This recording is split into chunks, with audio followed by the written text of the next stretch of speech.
Hangyoan na lang sila.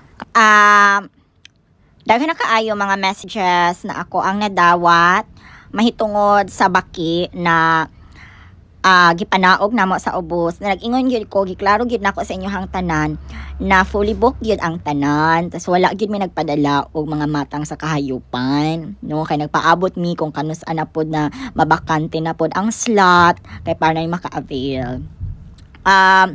Pero kay murag nabalaka ko kay daghan na kaayo magsigig inquire.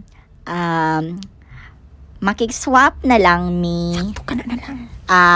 Kay ni aging adlaw manggod nagpanaog mi og staff dira sa ubos. Tapos 10 days na ang nilabay pero wala pa gyud siya kabalik diri. Ingna kong kinsa. Ga-review na mo sa CCTV.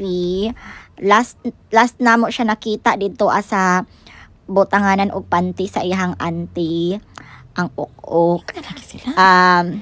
Kung mo siya na ngayon, kaya para makabala sila. Si Inting manggod to.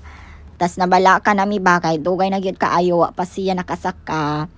Og naamay nakakita sa inyo sa usa ka ok-ok nababalo. Paki-secure na lang, ayaw na lang ninyo palihog og patya or pisata. Isulod na lang ninyo sa butanganan og posporo tapos ipadala diri sa amo sa GNT. Kay ako wala man koy problema, mobayad man sad ko og delivery fee, ako lang ipa-GCash sa inyo ha. Og sa makakita po tagaan po jud ta ka og freebies kanang tagaan ta kag free gate pass ba og gusto ka mo laag, musuroy. Oo, basin og mamatay ka, ako mismo ang mukuha sa imuha, musundo sa imuha nya.